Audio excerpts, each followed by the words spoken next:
Alright, welcome to episode 53 of What is Civilization Started Over. In the last episode then we had a few events occur and I forgot all of them. So, Sri Lanka was defeated, now they're gone. We had some expansion over here in Russia. The Swedes, obviously, they went to war with somebody, which is Estonia. I'm pretty sure we partitioned this country around here. The yellow country went to war with the green country, so they're now gone. And I mean, all of the Persian released countries, apart from the yellow one, Tibet, and also this blue country, they're now all gone, which is kind of interesting.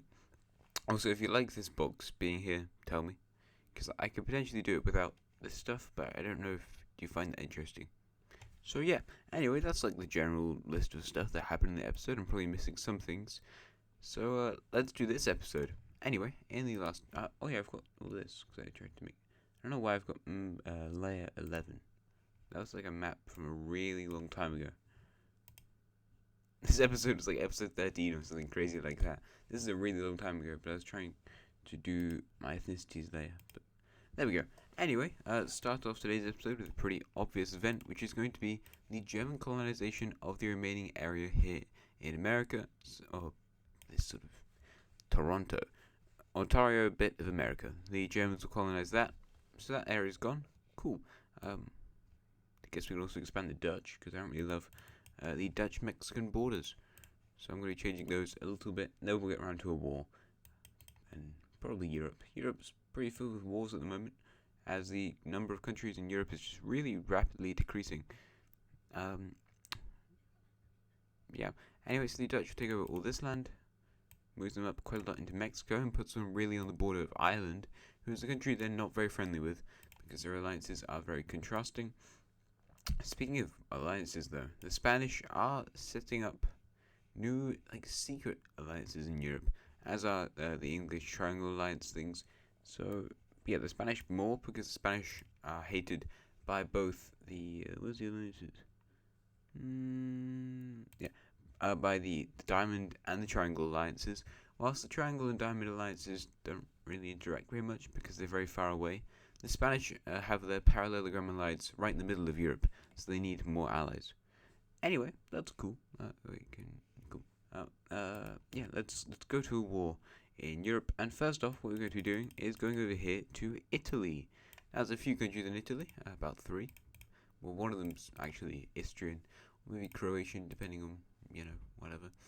But we are going to be going over to the purple one, obviously, as you can see down here. And what they're going to be doing is attacking the orange country. No, this entire alliance. No, it's the orange country.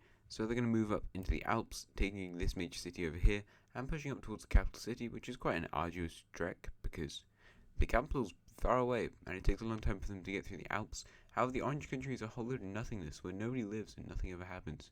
So that's good. And yeah, the Italians are basically just gonna fully annex them, right? Right, guys? Cool.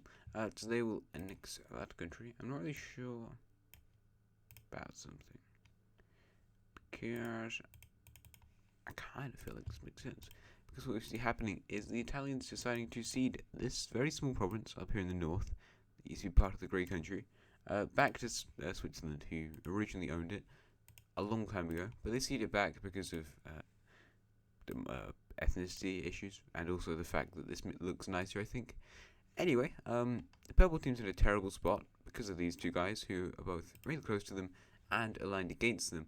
However, just after this war, they unveil something which is not them joining the Triangle Alliance.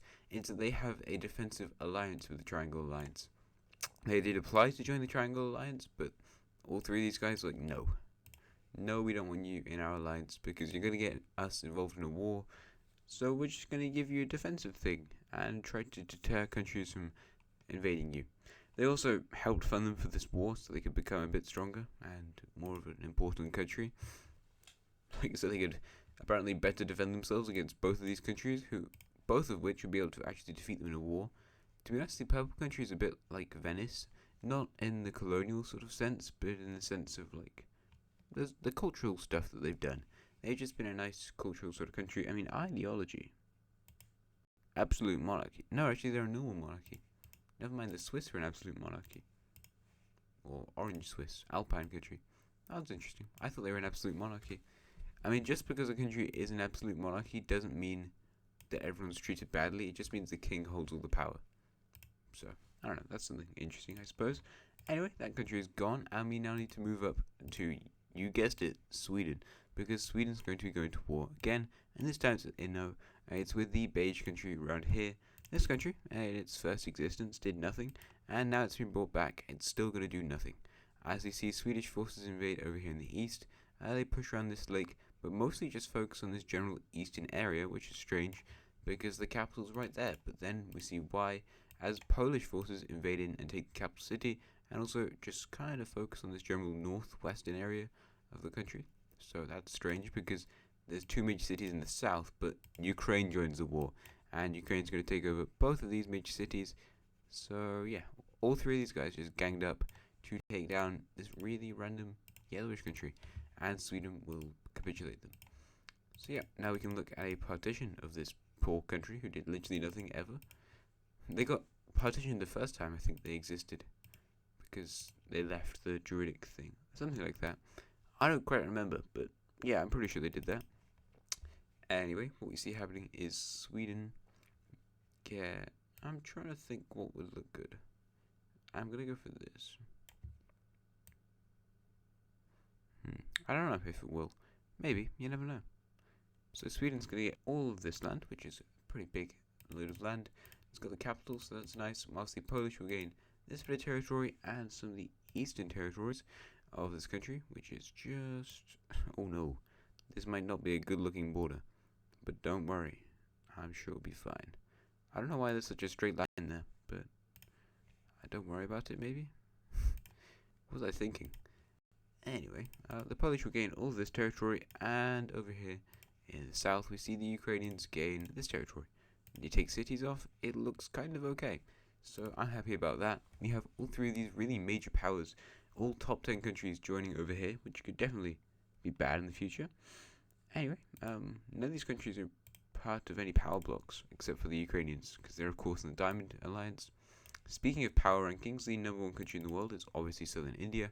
It's also about 1815, maybe 1814 at this point. Spain is second, Turkey third, Sweden is the fourth strongest country. They have just jumped over a whole load of countries, and now they're fourth. Orange China's in fifth, so they've finally overtaken the Koreans. Their economy's grown by a lot. Loads of cool colonies, and they took over that other country. Korea is in sixth. England is actually approaching Korea. They've got a really huge colony around here where there's a lot of people. Poland is in eighth. Ninth is Ireland, and 10th is Ukraine. Ireland's kind of like the English country, but further south. But they have like a relatively similar sort of colony thing. It's just that this looks smaller, but they have this Caribbean stuff, which makes a lot of money. So, yeah, it's kind of alright. Countries that are close to being in the top 10 are countries like Denmark, the Netherlands, Germany, Hungary maybe, France, Southern Italy, Indigo country. Some of these Indian countries are pretty strong, like Indochina, Guangxi, which is an Indian, but oh well. Euralia, kind of. They're kind of strong. They're pretty long. This country is actually making its way up here. Ethiopia and Egypt. They're alright. So there we go. There's that list. Now we can go over to where I was going to go to next, which is down to the Middle East. I'm sure this is going to be great. Anyway, Turkey is going to be invading another country, and as you can see, they're going to be invading a country out of these three. These guys are all pretty weak. I mean, there's also a few other, like our Red Team, Central Asian split off countries. There's just a load of poor countries around here. And yeah, what they're going to be doing is invading the pretty old bluish country, which I like to call the Daman country because of the city where their capital is. And yeah, they just want a coastal access to the Persian Gulf, so they're going to send forces down the Euphrates River and push towards the capital, or, well, this major city near Kuwait, which is here, of course. As they take the city and connect up with the Persian Gulf, it's a pretty big war, or fight I mean, because this area is pretty populated. However, they managed to send out quite a lot of forces to the coast, taking over another major city. This one's really isolated, but they send out a small squad to take over the city, which is now defended. They're going to pressure the coast over here, encircling some troops, but they actually surrender and the Turks don't kill them, so that's nice. Look at this. Wow. And they moved further down the coast, but eventually Japan's just going to surrender because they've got an entire country they recently united with, and they want to kind of keep as much of the land that they recently gained as possible. So probably be good to just not lose your country. Anyway, the Turks will be taking over a few provinces, but not that many, because Japan signed for peace. I don't think they really wanted all of the country, so they wouldn't have been full annexation, which is strange in this time period because usually we have full annexation in like every war. But yep, today, no. And the Turks will be annexing all of this territory, except I don't like how it looks. So, what we're going to be doing is giving some back to Japan because it's filled with desert. And why would the Turks care? So that, yeah, they cede over this territory back to Japan. They just, re-go over the peace treaty and go, actually, yeah, this is kind of better. So Turkey now has access to the Persian Gulf. Going to be useful for trade. There isn't a Suez Canal yet, but they're probably getting on with it. There's like some ideas maybe, so that's nice. Where did I want to go next? Kind of wanted to go and to stay in this region, but I'm not sure. Maybe not. We'll go over here to China-ish, because China's been kind of relevant, and by China I mean Tibet, which isn't China. It's Tibet. Anyway, the Tibetan country will be moving out into this central region over here, kind of in China, I think. Most of East Asia is just China. It's pretty big. So yeah, they push into this sort of central region. Going to be useful for trade. They're still very isolated, but also very big, so that's cool. The Bengali country will be moving north slightly. They haven't moved at all or really done anything since episode 50, where they lost a load of stuff. So nice to see they're still alive. We will also see the pink country get kind of closed in by both Baikal and the brownish country, because the Baikal country moves into this area. Basically, the pink team is inspiring other people to go out and explore and just expand into all these other Central Asian territories where there's not too much money to be made. The brown team, therefore, does this. Now, they're a cool looking country. Like, I don't think there's any other country on this map that has the same color they do. But they've just done absolutely nothing. They've done less than this random purplish country. And that's annoying. Anyway, there's the borders in Central Asia. It's nearly fully colonized. That's pretty cool. We can also move up here north into Russia, because Russia likes doing stuff. I always need to go to Baikal again, because it's a big country. It's one of the largest countries on this map, probably. And Russia is a pretty big area. But they're going to fill in this sort of quarter. Not quarter, but it looks like it's a block. As you can see, it would fill in to make a block. They're going to fill in that area, but you also see the gold country over here. They're going to expand up the Sea of Okhotsk. They've not really done anything. I don't know what they make money from, because oil isn't important. I don't even know if there's oil over here. Almost definitely. Oh, there is. Actually, wait a minute. Yeah. I do know that there is oil over here. Never mind. We're fine. But oil isn't important yet, because they haven't made planes or tanks or any of the other stuff that needs oil, like cars. I don't know who's going to make cars in this world. Probably the Germans. Yeah, they'd probably do that. Anyway, so this country will expand a lot. They expanded to the west and also up north along the Sea of Okhotsk. So yeah, pretty huge and pretty disgusting looking. So that's nice. I just love when these borders look great. Unfortunately, they don't here. So yeah, I think I just made it even worse. I don't know what this is. I should probably just, pause the recording whilst I'm doing the borders. But there you go. You get to watch authentic border drawing. The Red Country, who's another Russian country, but on the complete other side of Russia, will be expanding their country as they go around here to the northern area of Euralia. They expand up towards this strange-looking peninsula around here, and around this not inland, but just weird-looking sea. So there's some stuff for them. And some random islands. Cool. This country is not very strong, but lots of people are moving here.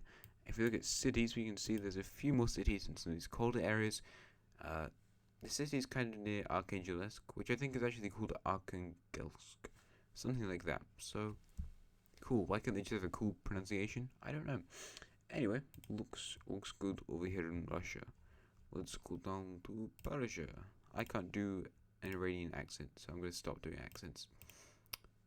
The Persian country, and we're of course going to go to the orange country, not the old Persian country, because the orange one's cooler. They're theocratic. They're going to be invading this poor little blue country down here. They look a bit like a claw. They've not done anything ever. Whilst the orange country is actually pretty strong. They make a lot of money for being a religious hub. So, yeah, that's nice. And they're kind of tolerant of Persian religion, which is good. Anyway, they will push over to the capital of the blue country, who basically has no military. They're really bad. And they lose their capital extremely quickly, along with the other major city. And following that, that's just guerrilla warfare. And then after about a month, they surrender because their country is poor and weak. So there we go. There's the end of that country. Pretty short-lived. Never did anything. Nice. Orange country is expanded though. I like the orange country quite a lot. This video's kind of long already. So do I want to do more stuff? Maybe. I guess I could, or I could just not. I think I've got a few more events I might do. The Chinese are going to be expanding their colony around here in Australia, just into the general Queensland area. It's a pretty huge colony. So they get all of this stuff. Provinces, I think that's they're kind of big. And the Red Indian country will also be expanding their colony, of course, because they're very important in Australia now. They didn't discover it, but they took over the colony that was previously there, so they almost discovered it. But yeah, they're very big in this northern Australian area, but I think they have moved into Western Australia, which is equally filled with desert and nothing, so yeah, a load of money to be made off of this. Maybe they're hoping that one day they'll find this area, where things are relatively good. As our final event of the video, we're going to be going to Japan, which is an area that we never go to, so we're going to be leaving. No, the red Japanese country is going to be going to war again, and it's a war for revenge, because the pink country, in a previous coalition that they had with the blue team, declared war on the red country and stole away this island. However, the blue country is in a recession, and also not in a coalition, so what we see happen is the red country begin its invasion, landing over here in the eastern part of the island, then a second landing is made in the west, where they take the major city controlling this island. The entire island will collapse, and they're going to withdraw their military, and following this, we see the red country fully annex this island into their country, whilst the remainder of this country just stays as its own country. I don't know. I think this is the smallest country here. Okinawa. I think it's Okinawa, isn't it? Those islands. Anyway, cool. I don't like how this looks, so I'm going to change that, because it's pretty horrible. Yeah, you can have a gold country. I don't know. No. We're going to give it to the Baikal country, because I say so. Baikal. Nice. As our final event of the video then, because I lied to myself, the French. We need to go over here to France. What are the French doing? Well, they're doing a military training just down here on their southern coast. However, the people are stupid and they're bad at cartography and they get lost on their map. So what they accidentally do is cross the border around here. Now this is near a city, so that's definitely bad. And they're trading on the beaches because they're trading to fight down here in the southern Mediterranean. Wait a minute, what? That's cool. The southern Mediterranean area. In case they fight the Spanish or the southern French anytime. However, they accidentally move into southern French territory, and the unfortunate thing is that they start doing this training fighting down here. That should definitely be a French city in the south. Let me just add that quick, because they would definitely have a city here. Anyway, they're doing training fighting, but it's in southern French territory, and yeah, all the people were kind of evacuated from this area, so that they didn't get caught up in all the fighting or practice fighting.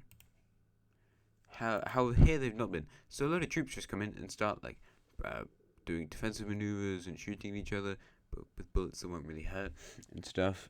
And the people here are absolutely terrified, so they report it to the government. Well, not the government, the local government, and gets around to the city.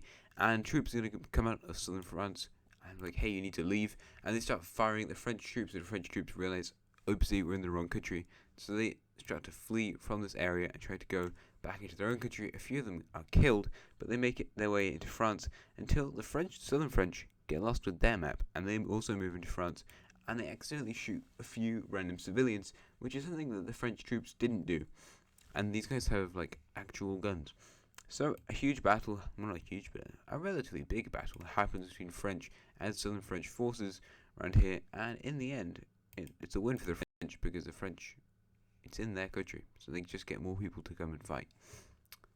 And this is going to go badly, as the entire parallelogram alliance will all convene over here in the capital of Italy, which is near Rome, and they're going to make a decision, and that decision is to declare war on the Triangle Alliance. So at the end of today's episode, what we see happen is the beginning of the 7 Years' War, or at least my parallel of this war. So in the next episode, we're going to be doing that war, and I'll see you again then. Thanks for watching, and goodbye.